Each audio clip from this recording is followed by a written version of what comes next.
പശ്ചിമേഷ്യ യുദ്ധ കലുഷിതമായി തുടരുകയാണ്. ഏറ്റവും ഒടുവിൽ പുറത്തുവന്ന വിവരങ്ങളിലേക്ക് വിശദമായി കടക്കുകയാണ് നമ്മൾ. ഇറാന്റെ ആണവ കേന്ദ്രമായ നതാൻസ് അമേരിക്ക ആക്രമിച്ചതായി റിപ്പോർട്ട് പുറത്തുവന്നു. ആണവ വികിരണത്തിന് സാധ്യതയുണ്ടെന്ന് അന്തർദേശീയ ആണവോർജ്ജ ഏജൻസി മേധാവി അറിയിച്ചു. അതിനിടെ യുഎസ് ഇസ്രായേൽ ആക്രമണത്തിൽ പരിക്കേറ്റ് ചികിത്സയിലായിരുന്ന അയത്തുള്ള അലി ഖമനയുടെ ഭാര്യയെ മരിച്ചു എന്ന വാർത്തയും അല്പസമയം മുൻപാണ് പുറത്തുവന്നത്. ഇറാനിൽ മാത്രം മരണസംഖ്യ 555 കടന്നു. Revolutionary guards general Majid Abdul റസയെ താൽക്കാലിക പ്രതിരോധ മന്ത്രിയായി പ്രഖ്യാപിച്ചിട്ടുണ്ട് ഇറാൻ. സംഘർഷം കൂടുതൽ രൂക്ഷമാകുന്നതിനിടെ ഇറാന് വീണ്ടും അമേരിക്ക മുന്നറിയിപ്പ് നൽകി. ആണവായുധ ശേഷി കൈവരിക്കാൻ അനുവദിക്കില്ലെന്നും ഇറാന്റെ സൈനിക ശക്തി ഇല്ലാതാക്കുമെന്നും യുഎസ് പ്രതിരോധ സെക്രട്ടറി പീറ്റ് ഹെഗ്സത്ത് പെന്റഗണിൽ നടത്തിയ വാർത്താ സമ്മേളനത്തിൽ പറഞ്ഞു. ആ പ്രതികരണം കേൾക്കാം.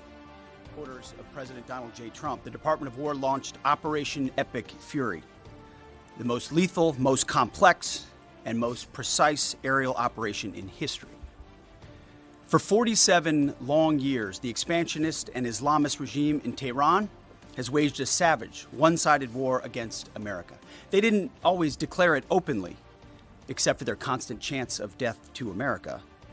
They did it through the blood of our people. Car bombs in Beirut, rocket attacks on our ships, murders at our embassies, roadside bombs in Iraq and Afghanistan, funded and armed by Iranian Quds Force and IRGC killers. My generation of veterans carry the names of brothers who never came home. Brothers butchered by Iranian-backed roadside bombs and well-armed militias, thousands of our own. We didn't start this war, but under President Trump, we are finishing it. Their war on Americans has become our retribution against their Ayatollah. മധു കൊട്ടാരക്കര ന്യൂജേഴ്സിയിൽ നിന്നും വിവരങ്ങൾ നൽകാനായി ചേരുകയാണ്. മധു, pentagon വാർത്താ സമ്മേളനം അത് ഈ മണിക്കൂറിലെ ഏറ്റവും പ്രധാനപ്പെട്ട വിവരങ്ങൾ കൂടിയായിരുന്നു. ആക്രമണം തുടങ്ങിയത് തങ്ങളല്ല, പക്ഷേ നിർത്താൻ തങ്ങൾക്കാകും എന്ന് പറയുന്ന അമേരിക്ക അതേസമയം തന്നെ ഇറാന്റെ സൈനിക ശക്തി ഇല്ലാതാക്കും എന്നുള്ള പ്രഖ്യാപനം കൂടി നടത്തുന്നുണ്ട്. സ്വാഭാവികമായും ഈ യുദ്ധം ആരംഭിക്കുമ്പോൾ അമേരിക്കയുടെയും ഇസ്രായേലിന്റെയും ലക്ഷ്യം അത് തന്നെയായിരുന്നു എന്നുള്ളത് നമുക്കറിയാം. അപ്പോൾ ഈ വിഷയത്തിൽ ഇനി ഇറാൻ ഏത് നിലയിൽ പ്രതികരിക്കും എന്നുള്ളതും പ്രധാനമാണ്. എന്തായാലും അമേരിക്ക അവരുടെ നിലപാട് അതിശക്തമായ ഭാഷയിൽ തന്നെ വ്യക്തമാക്കുകയാണല്ലേ? അമേരിക്ക വളരെ ശക്തമായ രീതിയിൽ തന്നെയാണ് സംസാരിക്കുന്നത്. പെന്റഗണിൽ നിന്ന് വരുന്നത് ട്രംപിന്റെ ഭാഷയിൽ നിന്നുള്ള സംസാരം തന്നെയാണ്.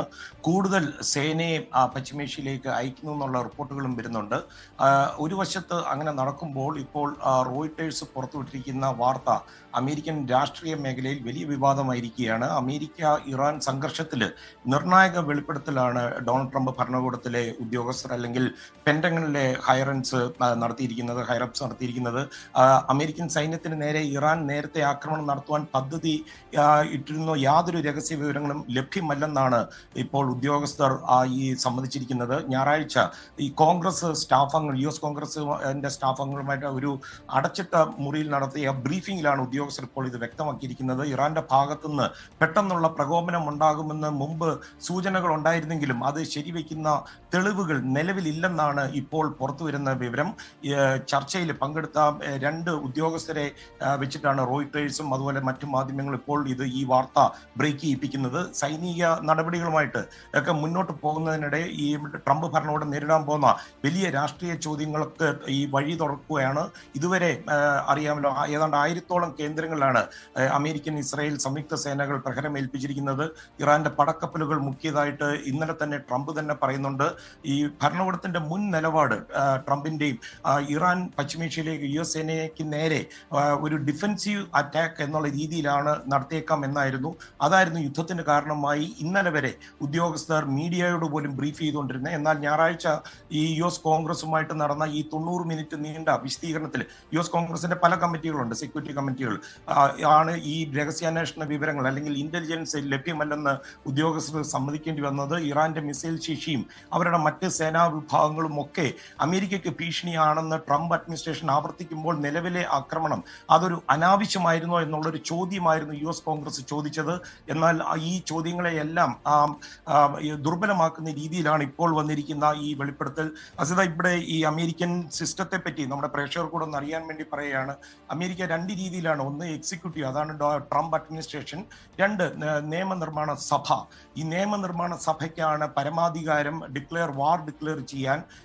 ലോകമഹായുദ്ധത്തിന് ശേഷം ഒരു പ്രാവശ്യം പോലും US കോൺഗ്രസ് വാർ ഡിക്ലെയർ ചെയ്തിട്ടില്ല. ഇറാഖ് വാർ ഉൾപ്പെടെ നടത്തിയിരിക്കുന്നതെന്ന് പറഞ്ഞു കഴിഞ്ഞാൽ അത് authorisation for use of military force എന്ന് പറയുന്ന ഒരു പ്രത്യേക ഇതിലാണ്. ഈ വാർ റെസൊല്യൂഷൻ തന്നെ വന്നത് 1973-ലാണ്. ഇപ്പോൾ സംഭവിക്കാൻ സാധ്യതയുള്ളത് 48 മണിക്കൂറിനകം അമേരിക്കൻ സൈന്യം യുദ്ധത്തിൽ ഏർപ്പെടുകയാണെങ്കിൽ US കോൺഗ്രസിനെ നിയമപരമായിട്ട് ഭരണഘടനയുടെ റിക്വയർമെന്റ് അനുസരിച്ച് അറിയിച്ചിരിക്കേണ്ടതുണ്ട്. അതുമാത്രമല്ല 60 ദിവസത്തിൽ കൂടുതൽ അമേരിക്കൻ സേനാംഗങ്ങൾ ഒരു യുദ്ധത്തിൽ നിൽക്കാൻ അല്ലെങ്കിൽ അപകടത്തിന്റെ വക്കിൽ നിർത്താൻ അനുവദനീയമല്ല. അതുമാത്രമല്ല 30 ദിവസത്തിനകം സുരക്ഷിതരമായിട്ട് ഇവരെ തിരിച്ചെത്തിക്കുക എന്നും അമേരിക്കൻ ഭരണഘടന വളരെ വ്യക്തമായിട്ട് ആർട്ടിക്കിൾ 1 സെക്ഷൻ 8-ലാണ് ഇത് സംബന്ധിച്ചുള്ള കൂടുതൽ ഡീറ്റെയിൽസ് ഉള്ളത്.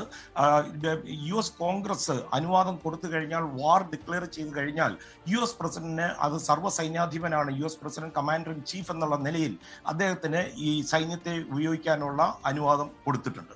ലോകത്തെവിടെയായാലും ഏത് സമയത്തും 24 വാർത്തകളും ഓഗ്മെന്റഡ് റിയാലിറ്റി പാക്കേജുകളും എക്സ്പ്ലെയിനറുകളും വിശദമായി കാണാൻ ഞങ്ങളുടെ YouTube ചാനൽ നിങ്ങൾക്ക് സബ്സ്ക്രൈബ് ചെയ്യാം.